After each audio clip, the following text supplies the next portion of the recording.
Hi everyone, my name is Jack Ananchenko. I'm the co-founder and CEO at Stellarsoft. Today I'm joined by David Kelly, head of e-commerce at Integral Memory, a business that's been in the storage and memory category since 1989 and now operates across both memory and LET, which with products sold in more than 50 countries. What makes this conversation worth having is that David is not just trying to grow another marketplace business, he's helping a long established product company catch up, expand across Europe, sharpen its brand, and prepare for what modern commerce looks like next. So today we'll talk about David's journey, Integral's growth model, marketplaces, content localization, and many other topics. David, welcome to the show. Thank you, Jack. It's a pleasure to be here. Yeah, absolutely. To start easy and learn a little bit more about your background, you've had the mix of entrepreneurial and operator role before Integral. What parts of that earlier journey shaped how you lead e-commerce today? Yeah, it's really interesting. I think Steve Jobs once said you can only connect the dots when you sort of look back, and I'm making no means a comparison to Steve Jobs at all, but I think the words of like looking backwards, it starts making you think about how you came to on this journey itself. Um, the I actually started my career in a different field altogether, in like in the learning and development sort of space, and I only came into e-commerce in terms of actual a role within e-commerce probably only about 10 years ago or so.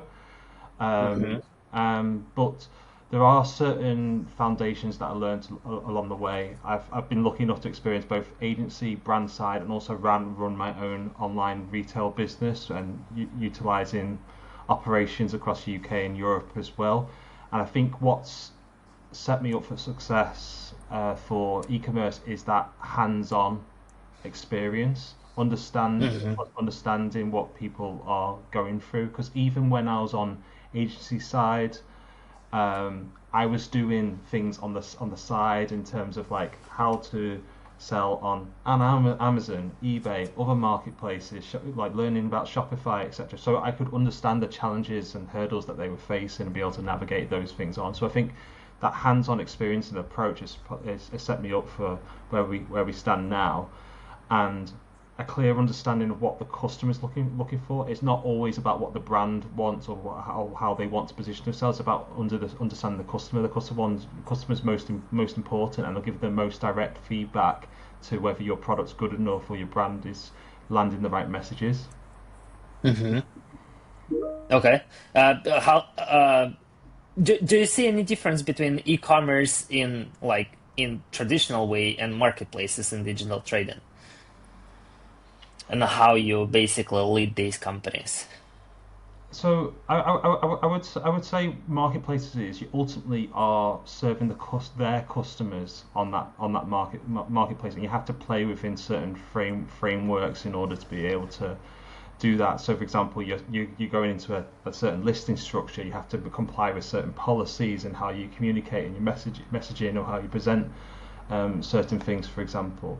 Whereas when you're in a bit more of your own control in terms of direct to consumer approach, that's where you can start adding a lot more of your personality on things, the key messaging. You've got a lot more ability and flexibility to change how you market yourself, you position yourself, and all the before, during, and after sort of components of being able to drive not only sales but also like the brand building side of things as well. Gotcha. Okay. And looking back, what did build-in things yourself teach you that pure corporate experience wouldn't probably have? So if you think of things like in the agency world, by building stuff for yourself, you're not all you get exposed to all these nuances in terms of like things that can go wrong and how to address those challenges sort of directly. Understanding the P&L, cash flow, how how doing one thing on one side can affect things on the other end. I think, like, don't get me wrong, there's so many smart, intelligent, talented individuals that have just worked in the corporate setting before. But I think until you're in the weeds of like business operations, you don't get a true appreciation in terms of what goes into that as well. So, and also when you're running your own business operations as well, you get to try different things that if you're under a corporate sort of structure, you might not be able to. So trying different ways of marketing, or trying different like types of messaging and positioning, or trying to introduce a new personality for the business. There's a lot more consideration and strategy and vision involved, and multiple stakeholders in the corporate setting in order to make those key calls and decisions. And yeah, speed of execution, having that experience of speed of execution is also really handy too, because I think, you know, especially coming from you running your own business to corporate, you have an understanding in terms of what's involved in order to do that Hmm.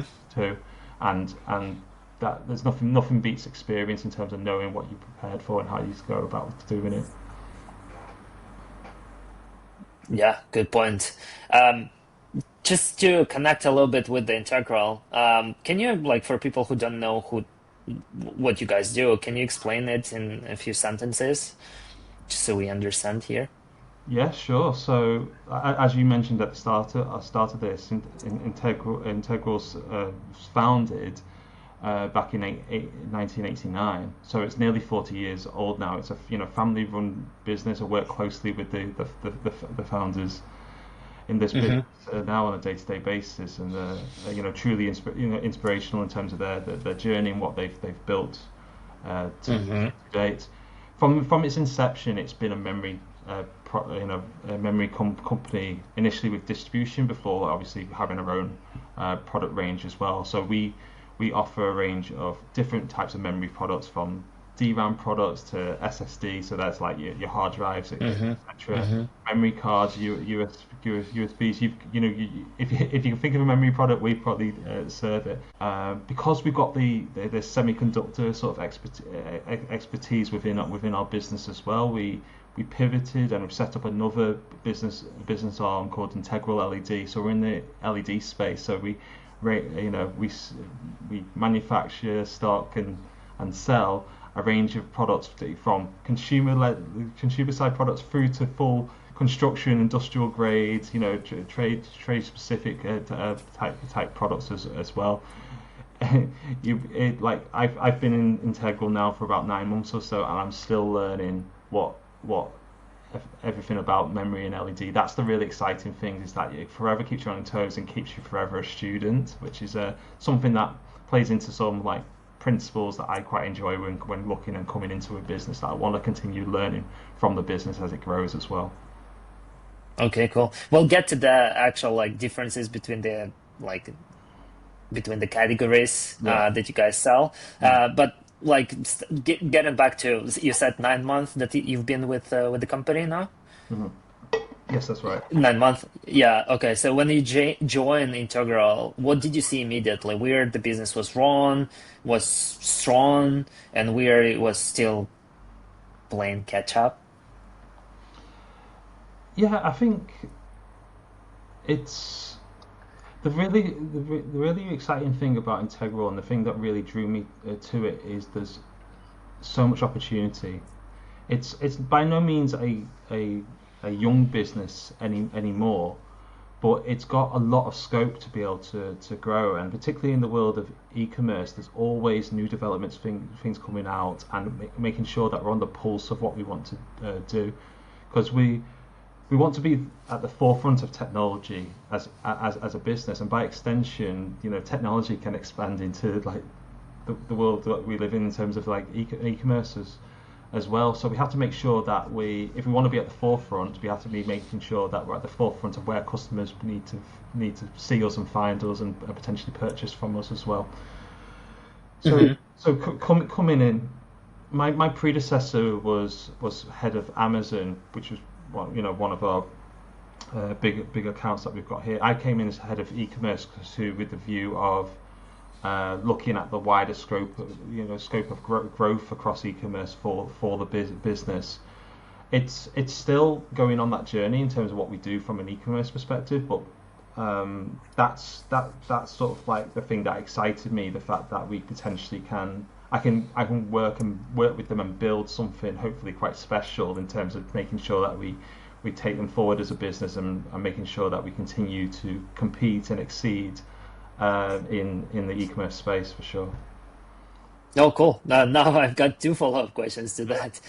So it does look like your remit is clearly bigger than one channel. How do you define the real e-commerce opportunity across the memory and the LED sides of the business? So I'm sure we'll come on to this later on, but there's been, particularly over the past like ten months or so, there's been a lot of volatility in the memory market now, with the AI boom, data centers, etc., all the rage. There's low supply, high demand, products. So there's a lot of interesting things going on there. But it's we have to think about how we serve the customer and the needs and the demands of that customer. So coming into the role, I'm looking at what's our foundations like here. Are we Hmm. positioning things the most effective way? Like, do we need to implement new structures, way of workers, and processes, addressing like the advertising strategy, how we position and manage budgets on that side of things too. But one of the key things that I'm looking at is how we position ourselves as a brand and from a product perspective. So we've been implementing what we class as like best in class standards for assets, listings, making sure things are fully localized for all the different markets that are out there too. We Within the memory, we see a huge opportunity to improve market share this year from the fact Hmm. from Hmm. all the volatility and the dynamics that are going on there. So what we want to make sure is that, and these are some of the key principles and values that the business holds dear, is about making sure that we have great quality products, a strong selection, at really competitive pricing, and making it available for customers to be able to do. So within memory, it's about making sure that we are making that selection available for them to facilitate the needs and demands of what's going on. And in conjunction to that, we're making sure that we improve the customer experience and journey. We're making sure that we have great quality listings, assets, helping educate the customer along the way as well, and to be able to navigate any sort of challenges or needs that they have to. On the LED side of things, that's a relatively newer space in terms of what we're doing from an e-commerce perspective. We have been selling for a number of years, but I think it's fair to say that memory, because it's been at the forefront and from the starting point of our business, it's tend to have taken some of the priority from time to time. We want to readdress that because we see a huge opportunity, particularly in Europe. We are finding within the category there's a lack of loyalty. Um, Hmm. within the space, I think, in terms of who's driving the market share for the LED consumer products in particular, a lot of people are price driven in that sense. But we see an opportunity within Europe to potentially be the powerhouse brand there. Okay. Um, and because we're a UK and European business, we've got strong quality assurance and testing sort of practices.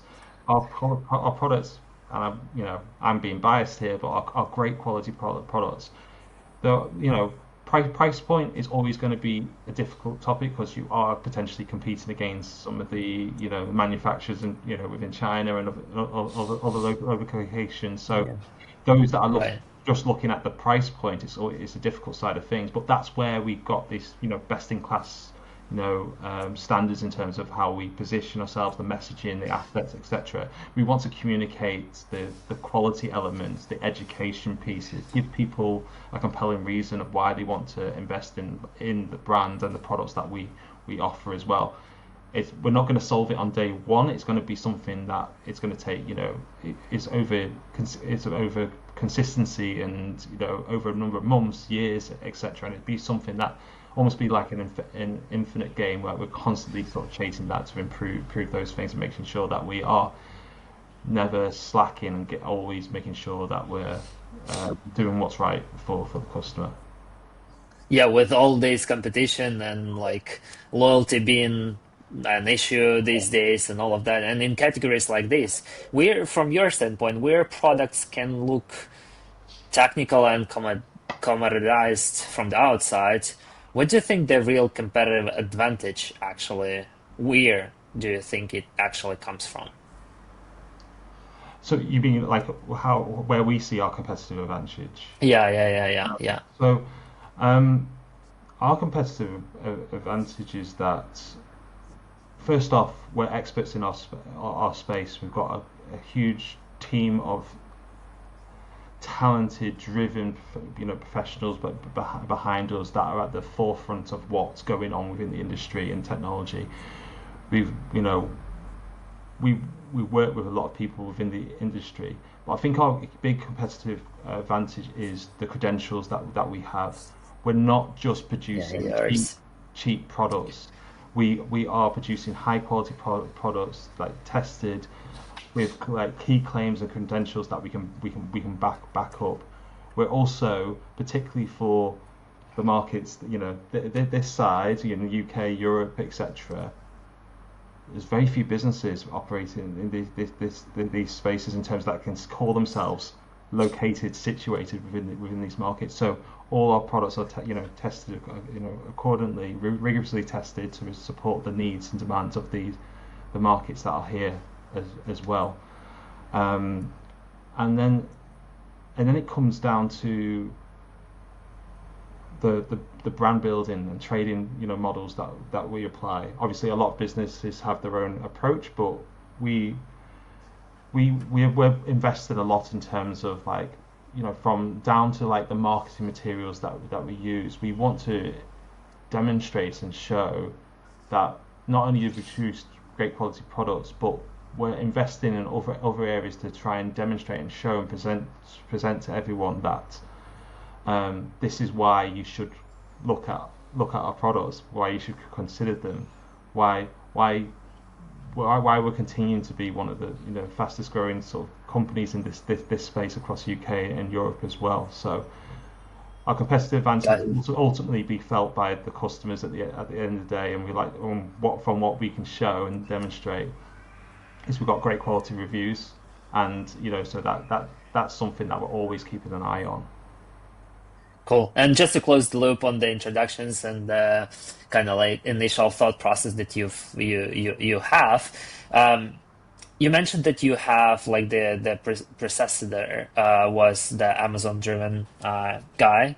So what changes when you go from inheriting an Amazon heavy setup to owning a much broader growth agenda across channels and countries? Yeah, well, I think I mentioned it before. It's about to reviewing the foundations. So making sure that it's not just a case that I'm coming in to tear things up. It's actually to understand what we're doing as a business, making sure that we're doing everything based upon the markets that we're facilitating right now to the best of our ability. So the early days of me coming into the role, we're basically looking at efficiencies. Like we're looking at what are the standards that we do things, how do we process, what's our ways of working, how do we process things, etc. So it's about making sure that I'm not coming in to basically go right. We need to go into this market and this market and this market or this channel and this channel, etc. It's actually making sure that we get things to the best we possibly can. And what I can say is coming in, I couldn't have had a better sort of introduction because I've got an amazing team, but also like I can attest to my predecessor. He did a good, really good job in terms of what he was doing as well. So it meant that I was really Hmm. making sure that we're optimizing what we've got now, and then looking to introduce how we potentially can expand into new markets, new channels, etc. Built upon my understanding of where we are from an operational perspective and what things we had in place. So Awesome. that's where we always start. Okay, sounds good. And I think you said it either to my colleague or somewhere publicly. Um, so the new customer behavior may be shifting discovery from Amazon toward TikTok for some of the audiences. How does it change the way you think about brand building versus just harvesting demand? Yeah, so the in my personal opinion, as a business or any business should be always thinking about the legacy of that business. The great thing that I love about this industry is that it's forever changing, and you can always learn. And buying behaviors and discoverability behaviors are always changing. And I think you can't ignore when certain audiences or certain potential customers of a certain demographic start utilizing other platforms.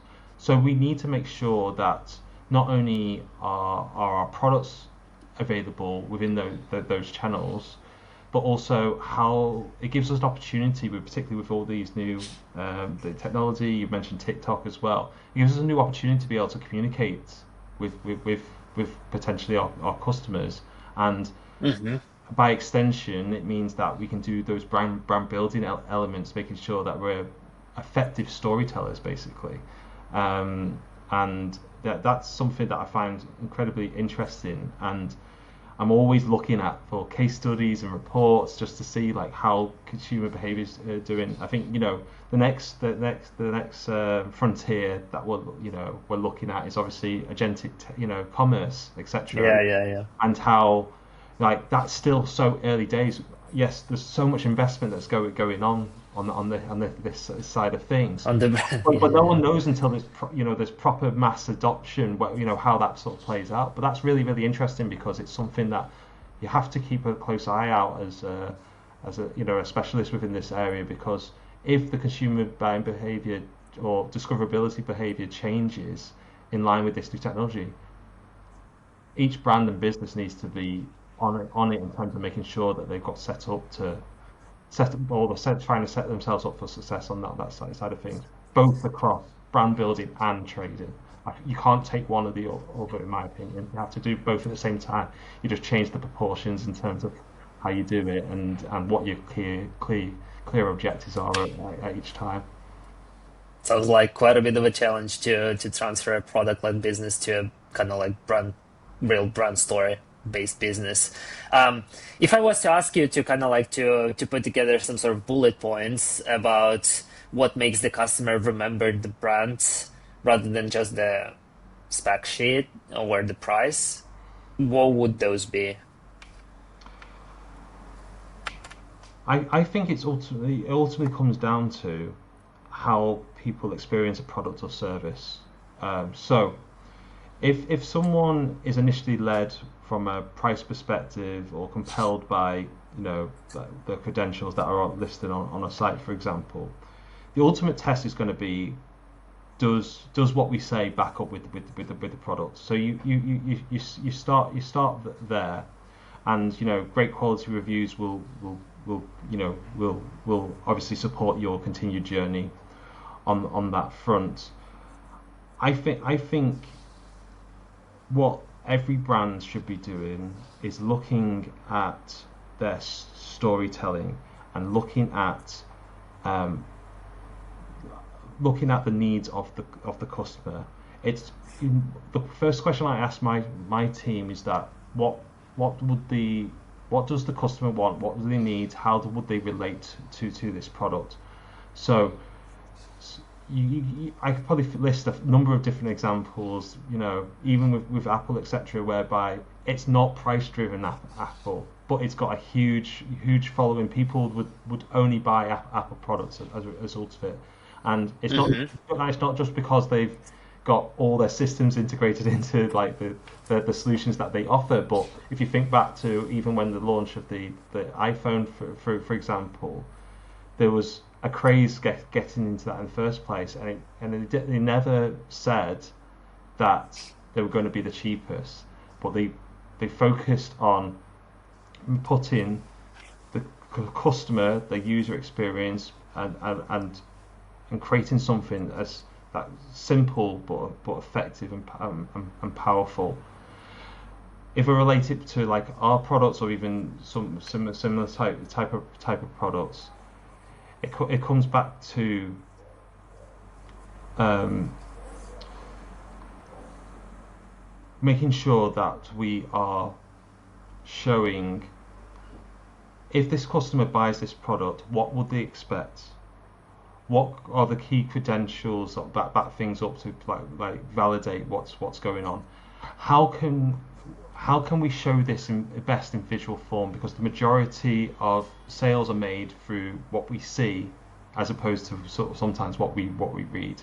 So we're Mhm. focusing on making sure that we put our key USPs in as much a visual form as possible. Because as creatures, we are visual. Yeah, absolutely. Think about your own like buying behaviors. You might look at the title initially, and then you'll look at the images and scroll through them. And if we're not landing like what the key USPs of that product is and the reasons why they should buy that, then we're going to lose that customer. But if, for example, if we took the example of Amazon, they also have something called like A plus content, which is effectively another area below the fold that allows you to be able to communicate your brand messaging, but also expand upon those key points. So if, for example, there's certain products of a higher price point that require that extra level of consideration, these modules can be incredibly effective to help communicate those. So for those that are more technical products, they might need a bit more of that technical information or that how-to information. You could also potentially utilize like FAQs, etc., to answer some key questions or concerns they may have. Because if you're using a marketplace, one of the things that we don't have available to us is we don't have the ability to be able to speak directly to the customer unless they send us a message. It's not like we're doing a chatbot or anything like that where we can give them in that moment answers to questions of what's going on. Videos are also Yeah. incredibly effective too as well. So um, to making sure that it's highly engaging and be able to relate to those key needs and wants of the customer. Cool, good stuff. And you mentioned agentic commerce, which is a very like it's a buzzword, I would say, Yeah. these days. But it basically sounds that you're watching agentic commerce closely. What do you think those systems will reward first? Is it like better availability, products, image, stronger content, price consistency? I mean, new sales, if you will. So I think in the first instance it will help with discoverability because I think if and so all brands should be thinking about their back end setup of what whether it's their own D2C channels or whether it's their marketplace channels. They need to make sure that their back end setup is configured with the right level of accurate information because ultimately these systems are going to be pulling from information that's sometimes not just available within the listing but also in the back end sort of setup. So in the first instance, it's going to support with discoverability because it should if correctly prompted, give a fair and accurate reflection of and considering the user or the customer's requirements about suggestions on which products they may want to consider or services that they may want to consider. I think it's then on the brands to make sure that as this expands out, that we have to make sure our uh, listings and assets effectively communicate and relate to that because the the agentic technology can make suggestions, but ultimately the journey is an extension of what the brand is able to provide as well. I think there's a slightly variated and different story in terms of the journey. If supposing they introduce like in-chat shopping, so you can buy there and then in that moment. But in its initial uh, iterations, it might be that they direct them to the website. They've taken the information from the website, helped navigate the customer's questions and made the recommendation, and then navigated it to that website to be able to either continue the journey or buy things on that front. Um, Yeah. I think like all of these agentic technologies, they will introduce advertising sooner rather than later. I have my own thoughts in terms of where things could It, go right or wrong there as well.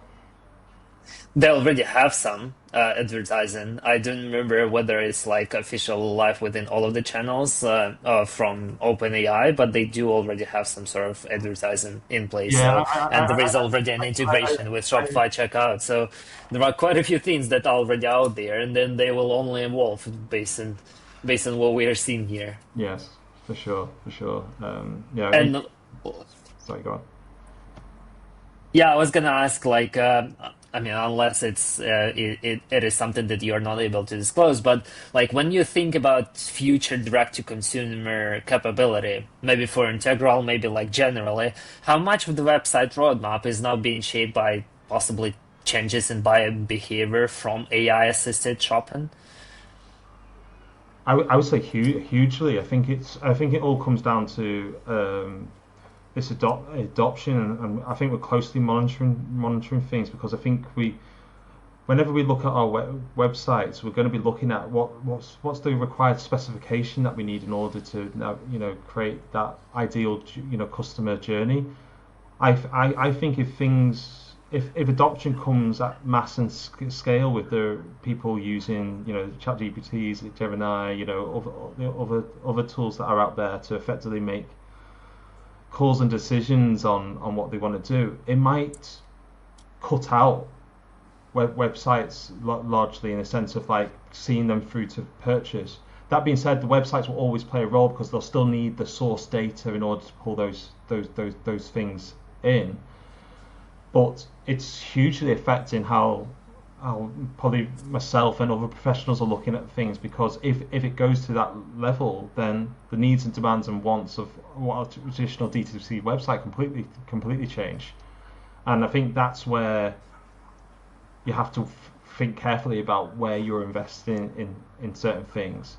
My suggestion would be that to focus on what the key objectives you are as a business in terms of how you want to utilize your own website, and then introduce the agentic technology to help support on that journey. Because there'll always be people that potentially come to the source of, if you've done a lot of effort on the brand building side of things, they'll tend to come to the source directly.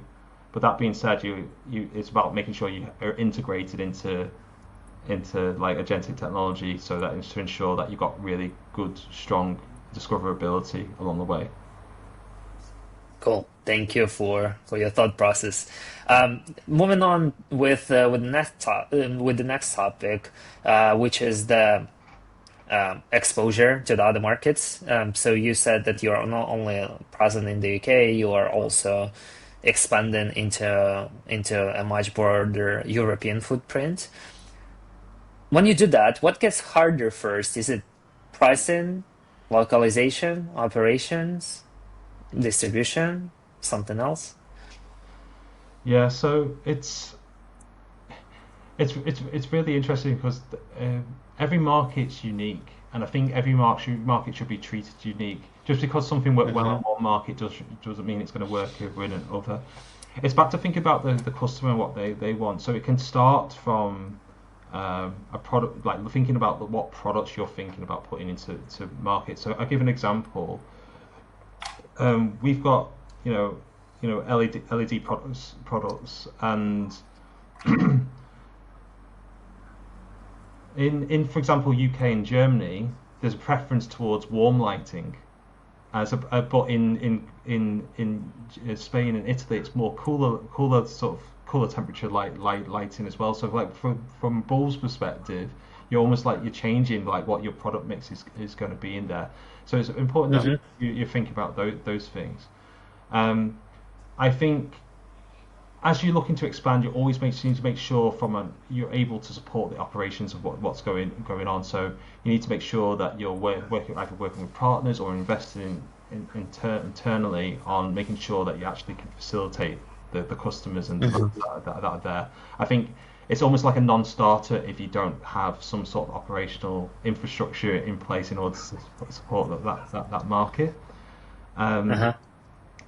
you it's important to understand what's actually going on within that market or that category within that market, and where are the opportunities for trading and brand building. There might not be as much competition on certain things, or there might be a certain product mix that allows you to be able to get significant market share in a certain subcategory, for example, and then you Hmm. leverage that to build, your brand and position and introduce other products going forward.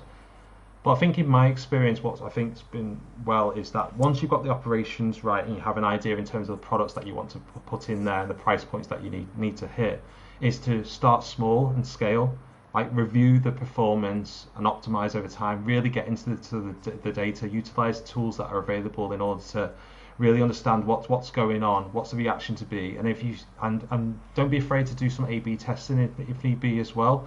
Look, by the only way you know if something's working or not is by trying in the first instance, and it's better to try and fail quickly than not actually have any of the data to go forward. It's all about continuing that learning and that side of things. And then once you've got the right progress on the small products, you've got a good level of performance, and you continue to do the optimization side of things, and you effectively feel retail ready.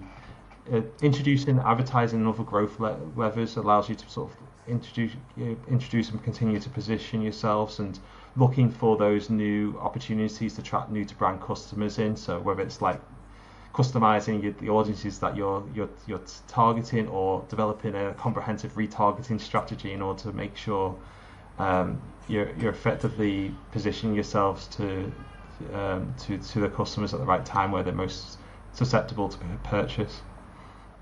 We'll get back to my initial topic about expanding and exposure to the other markets, but as we're talking about the data and metrics and all of that, and that you have to use it basically aggressively based on what you're saying. I mean, you obviously keep doing that, but then when you joined Integral, and you saw all of these data and metrics and everything, what have you changed first? Was it ads, content, pricing logic, reporting, team habits, something else? Yeah, so I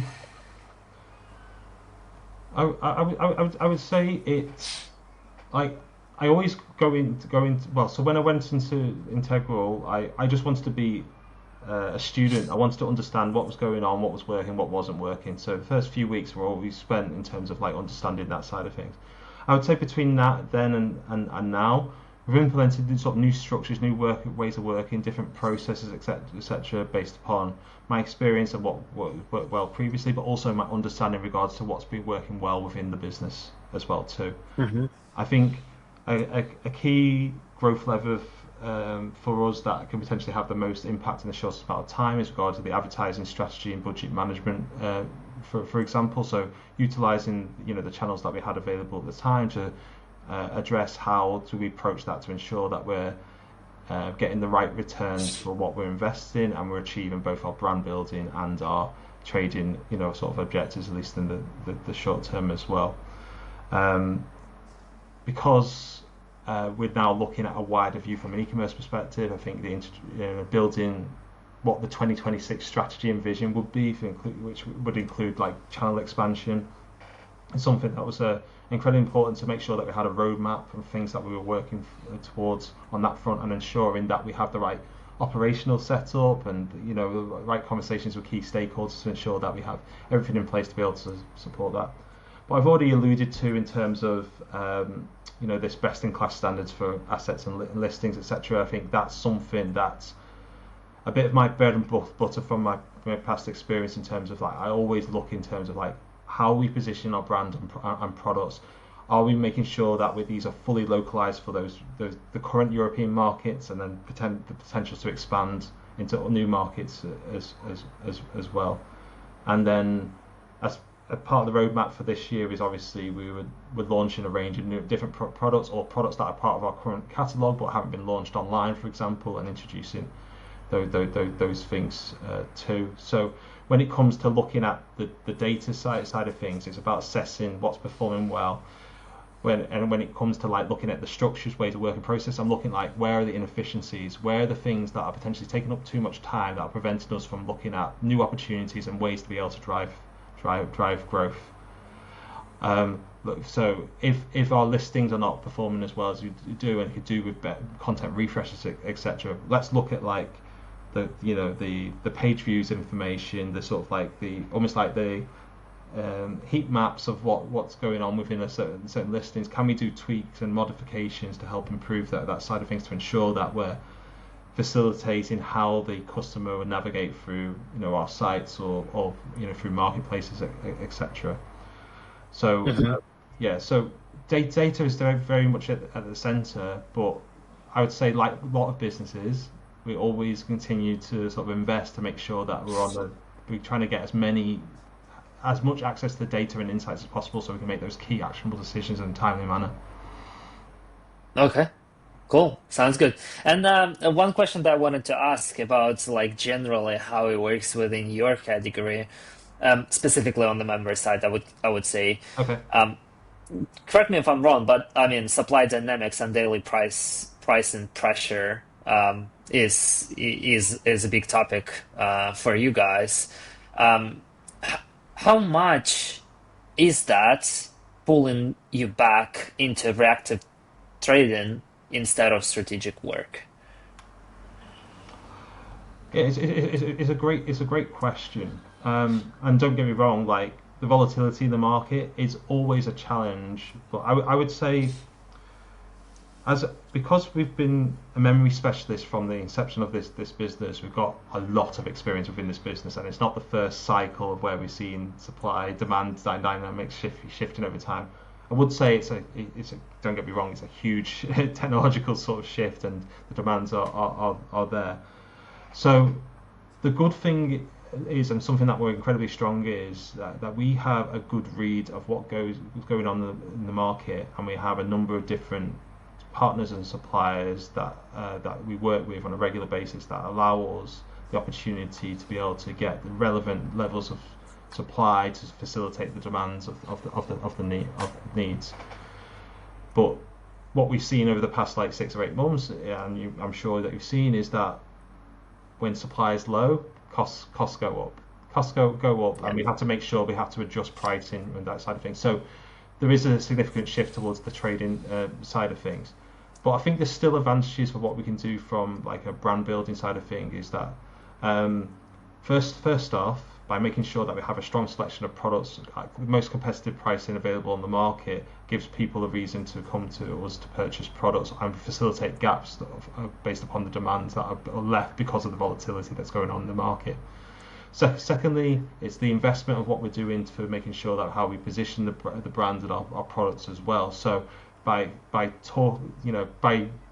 being more focused on making sure that we give people a reason to buy our products, people are buying our products more, and by extension, if and when our products prove to the customer that they're of great quality, we've got better chance to be able for customers to be able to come back to us. We've also found what's gone on with like business customers quite interesting because unlike consumers whereby they may have been more price focused and therefore are buying at a lower capacity now than what they would have done previously in order to achieve a certain price point that they want to get at. Business customers in some categories are buying more in bulk at higher capacities because of the demands that they need. So that in turn is a unique opportunity as well to both leverage both brand building and the trading model as well, and it's something that we're tapping into more and more to ensure that we have a that not only that strong selection, but also we're able to make sure that we have the most competitive pricing that we can do, and facilitate the needs and the demands of the industry. Awesome. What have you learned about leading the change when you're trying to grow the business and rebuild the foundations at the same time? Yeah, so I think this naturally sort of plugs into sort of like the general challenges that are going on. I think the we've just spoken about the memory market. Just because we're really good at what we do doesn't mean that because there's so many fluctuations, it doesn't make it tricky along the way. I would say that sometimes a challenge for me is sometimes the speed of execution for that change. You have to make sure you've got the right foundations in place, like from operations, infrastructure, resources, um, the product mix, etc. So sometimes you you need to be tactical in terms of where you focus your time and attention to making sure that you're doing that. So the way that I look at things is that um, what I always say, look at what's moving, going to move the needle the most. So, for example, if updating this content or optimizing this is potentially going to have a greater effect on the key objectives or goals that we're looking to achieve, we should focus and prioritize that.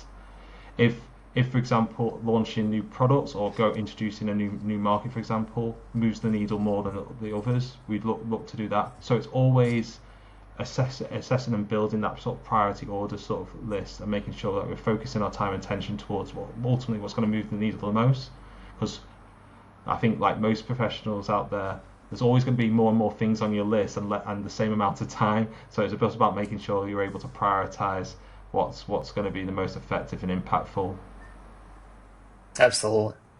Absolutely. Thank you. And to wrap it up for this time, um, David, in a few years, what do you want people inside and outside the company to say integral became in this next phase? I would say it goes back to some of the principles that we have as a business, that people recognize us for great quality products, a strong selection and pricing.